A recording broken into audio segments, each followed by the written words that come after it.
1 Corinthians 7. Now concerning the things whereof ye wrote unto me, it is good for a man not to touch a woman. Nevertheless, to avoid fornication, let every man have his own wife, and let every woman have her own husband. Let the husband render unto the wife due benevolence, and likewise also the wife unto the husband. The wife hath not power of her own body, but the husband, and likewise also the husband hath not power of his own body, but the wife. Defraud ye not one the other, except it be with consent for a time, that ye may give yourselves to fasting and prayer, and come together again, that Satan tempt you not for your incontinency. But I speak this by permission, and not of commandment. For I would that all men were even as I myself, but every man hath his proper gift of God, one after this manner, and another after that. I say therefore to the unmarried and widows, it is good for them if they abide even as I. But if they cannot contain, let them marry, for it is better to marry than to burn. And unto the married I command, yet not I, but the Lord, let not the wife depart from her husband. But and if she depart, let her remain unmarried, or be reconciled to her husband, and let not the husband put away his wife. But to the rest speak I, not the Lord. If any brother hath a wife that believeth not, and she be pleased to dwell with him, let him not put her away. And the woman which hath an husband that believeth not, and if he be pleased to dwell with her, let her not leave him. For the unbelieving husband is sanctified by the wife, and the unbelieving wife is sanctified by the husband. Else were your children unclean, but now are they holy.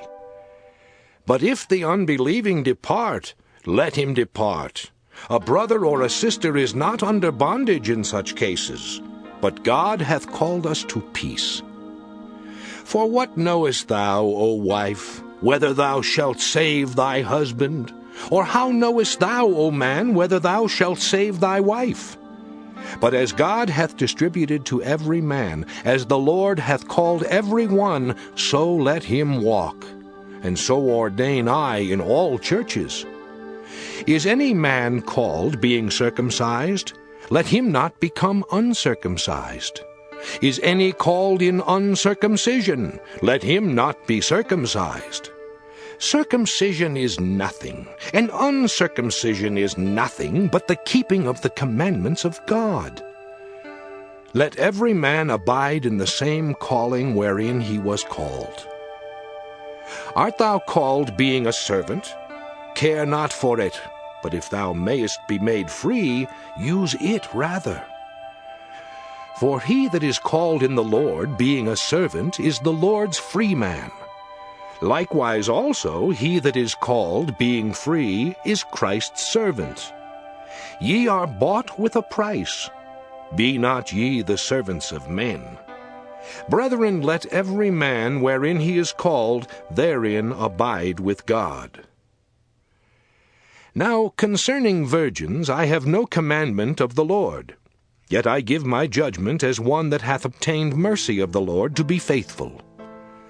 I suppose, therefore, that this is good for the present distress. I say that it is good for a man so to be.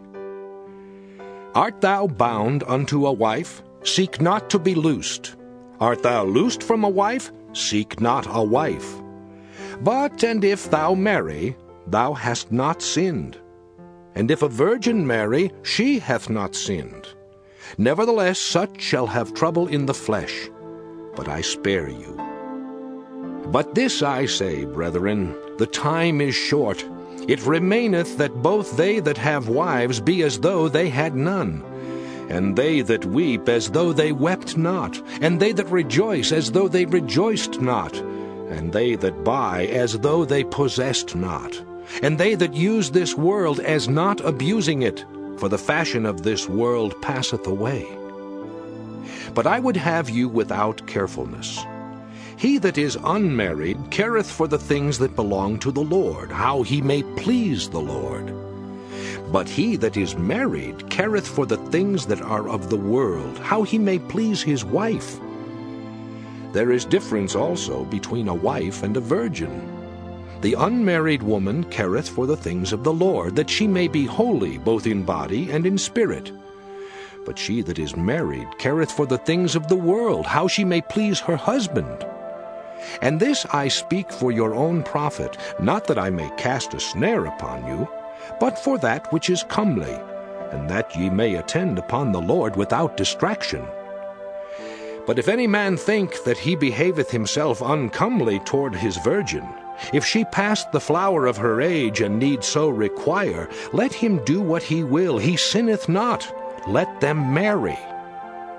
Nevertheless, he that standeth steadfast in his heart, having no necessity, but hath power over his own will, and hath so decreed in his heart that he will keep his virgin, doeth well.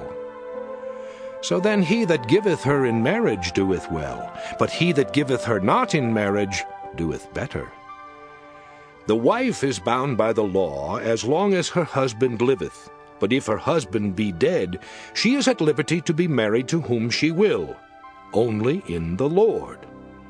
But she is happier if she so abide after my judgment.